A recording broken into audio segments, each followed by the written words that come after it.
Today I'm going to show you how to make a delicious and easy butternut squash soup. This recipe is perfect for the fall and winter seasons. Super simple and cozy. You won't believe how easy this is.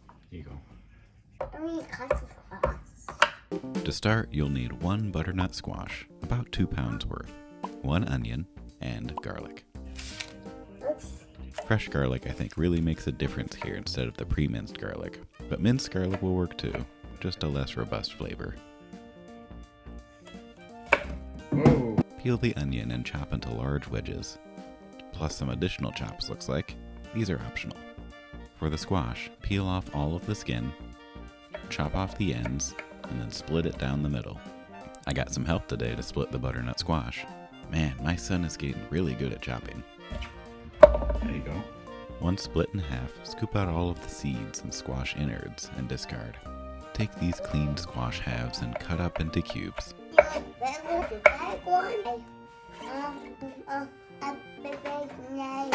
Place all of the cubes on a baking sheet along with the onion. You want to do it, Connor? My baby boy wanted to help. Actually, looks like he just wanted to try some raw garlic instead. I don't think he liked the raw garlic too much.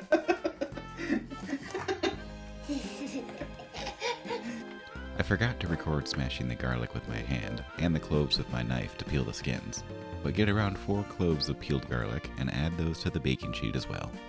Once everything is added to the baking sheet, drizzle on some olive oil and about a teaspoon of salt and a 1/4 teaspoon of pepper, or to taste. Mix all of this around to coat everything with the oil and the seasonings.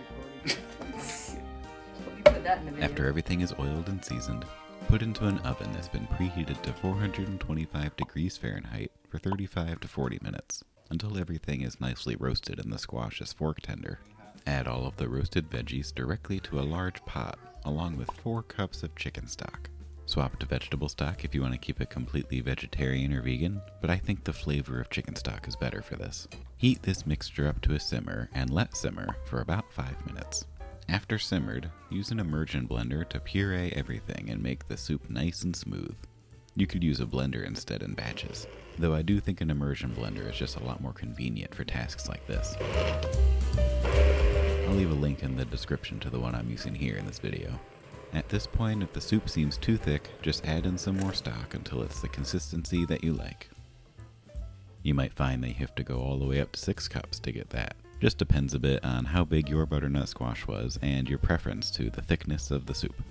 And that's all there is to it, a simple and delicious butternut squash soup. I hope you all can take the opportunity to enjoy this soup for the cozy seasons, or any time of the year really, because this soup is just excellent. If you liked this video or learned something, please consider leaving a like to this video and subscribing. Thanks so much for watching. See you next time.